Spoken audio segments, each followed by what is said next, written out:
Assalamualaikum warahmatullahi wabarakatuh. Nama saya Abdul Rahman bin Zakaria. Saya dari kelas 6B. Nombor matrik DSU 2018222921. Okey, saya akan menceritakan mengenai simulasi pengurusan ibadah haji. Okey, untuk simulasi pengurusan ibadah haji ni saya bahagikan kepada 9 tema. Yang pertama iaitu pengurusan ketibaan jemaah di Arab Saudi. Kita boleh bagi kepada dua, iaitu ketika di Madinah dan ketika di Mekah. Okey, ketika di Madinah, apabila kapal terbang mendarat di lapangan terbang Madinah, para jemaah akan naik bas ke Dewan Tiba. Okey, di Dewan Tiba, para jemaah akan disambut oleh petugas tambang haji dan Immigration Saudi. Okey, dan di situ juga beg para jemaah akan diimbas. Okey, selepas diimbas, semua jemaah akan keluar dari bangunan terminal. Okey, ketika jemaah naik bas, beg akan dihantar ke hotel. Okey, untuk pengurusan di Madinah mengambil masa lebih kurang 30 hingga 60 minit. Manakala di Mekah pula antara 2 jam hingga 3 jam. Tema yang kedua ialah pengurusan penginapan jemaah di Tanah Suci.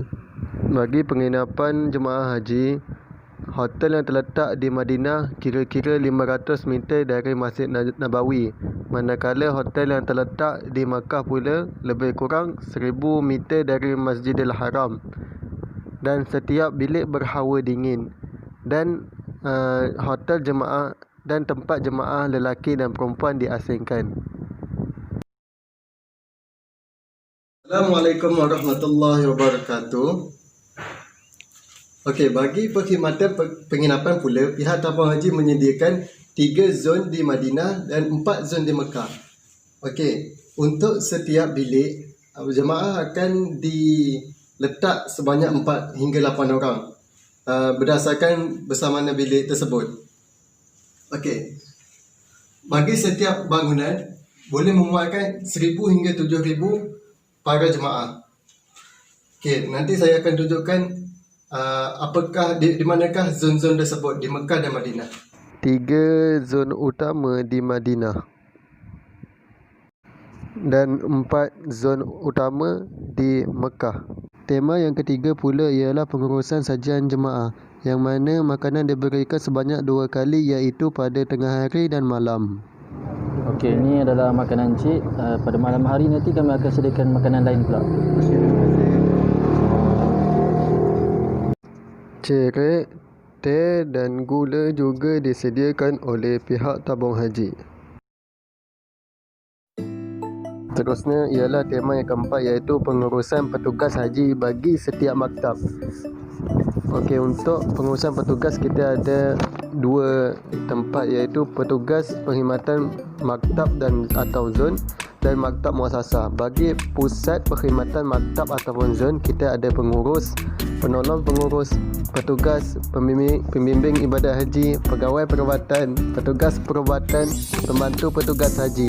Dan di maktab muasasah pula kita ada rais muasasah, naib rais, kita ada petugas maktab dan mutawif. Dan setiap jawatan terdapat bilangan tertentu. Kita boleh lihat di dalam lukisan yang telah saya tulis.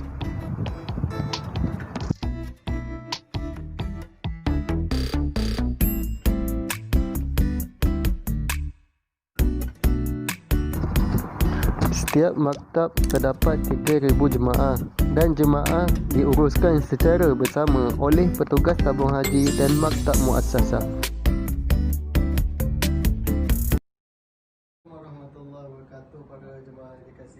Tema yang kelima ialah pengurusan bimbingan ibadat. Tabung haji menyediakan perkhidmatan bimbingan ibadat haji kepada jemaah haji sepanjang musim haji seperti berikut. Yang pertama, pembimbing ibadat haji, iaitu pihtas di setiap maktab dan zon di Tanah Suci. Yang kedua, pakar rujuk ibadat di Ibu Pejabat Tabung Haji di Mekah. Yang ketiga, sesi ceramah di PPM PPM ialah Pusat Perkhidmatan Maktab, dan di PPZ iaitu Pusat Perkhidmatan Zon mengikut KT. Dan yang keempat, semua jemaah haji perlu menghadiri semua program bimbingan PPM dan PPZ. Okey, seterusnya tema yang keenam adalah pengurusan perkhidmatan perubatan di Tanah Suci. Okey, pengurusan perkhidmatan perubatan di Tanah Suci kita bagi kepada tiga, iaitu dia ada perubatan utama, sokongan dan tambahan. Okey, untuk yang utama ni, dalam utama apa beza tiga tu adalah yang utama dia ada rawatan kecemasan, dia ada rawatan pesakit luar dan pesakit dalam, lepas tu ada perkhidmatan pergigian, ada klinik maktab atau zon, lepas tu kemudian ada perkhidmatan ambulan dan kesihatan awam. Itu untuk utama. Okey, untuk perubatan sokongan kita ada farmasi, radiologi, ada makmal, fisioterapi, dietary dan sajian. Kemudian ada perubatan terminal, pasukan perubatan dan pasukan perubatan jumum. Okey, seterusnya untuk perubatan tambahan, perkhidmatan perubatan tambahan kita ada PIHTAS. Okey, ada perhubungan pelanggan hospital, PRO. Dan satu lagi kita ada teknologi maklumat, IT. Assalamualaikum warahmatullahi wabarakatuh. Okey, untuk perkhidmatan kewangan di Tanah Suci, tabung haji akan menyediakan kad kredit tabung haji kepada para jemaah untuk buat pengeluaran tunai. Okey, ini contoh bank ATM tabung haji, di mana kita boleh gunakan kad tabung yang tabung haji sediakan untuk melakukan pengeluaran tunai.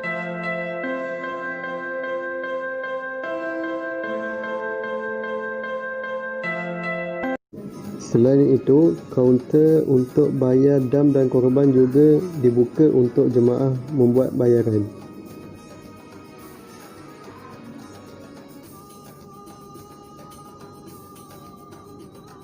Seterusnya untuk tema yang ke-8 ialah pengurusan perkhidmatan pihak ketiga. Apa itu pihak ketiga? Pihak ketiga adalah benda yang tidak disediakan oleh travel agency. Antaranya adalah kenderaan awam, ziarah tempat-tempat yang berada di Mekah dan Madinah, kafeteria, kemudian lobi dan kemudahan komunikasi. Kemudahan komunikasi kita boleh minta akan ditolong oleh mentawif di sana untuk sediakan SIM card di sana.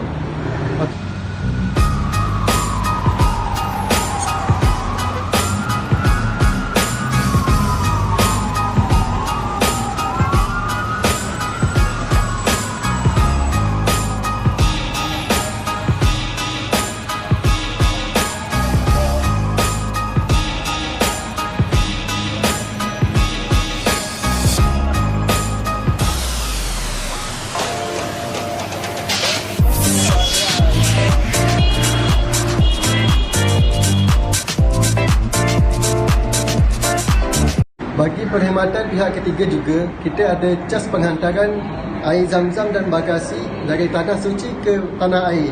Bagi destinasi Semenanjung Malaysia, harga bagi 1 kg bagasi ialah SR16, dan bagi 5 liter air zam-zam ialah SR90.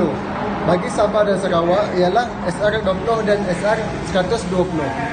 Okay, seterusnya bagi pengangkutan, perjalanan pengangkutan bas intercity dan bas masyair yang disediakan ialah di 6 tempat, iaitu Madinah, Jeddah, Mekah, Arafah, Muzdalifah, dan yang terakhir sekali ialah Mina. Had bagi satu bas bermula had bagi satu bas ialah 40 hingga 50 orang. Tema yang terakhir ialah tema yang ke-9, iaitu pengurusan keberangkatan pulang. Bagi jemaah yang berada di Mekah, 5 atau 6 hari sebelum berlepas akan diberi taklimat, manakala yang berada di Madinah 3 hari sebelum berlepas akan diberikan taklimat. Okay, seterusnya pengambilan bagasi dan terus ke kabin pesawat semasa bertolak ke terminal Haji Jeddah 9 jam atau 3 jam dari Madinah sebelum berlepas. Ketika berada di terminal Haji Jeddah atau Madinah, bas JH disambut oleh petugas haji dan dibawa ke tempat rehat. Seterusnya jemaah akan diperiksa oleh imigresen dan keselamatan, dan kemudian barulah naik pesawat.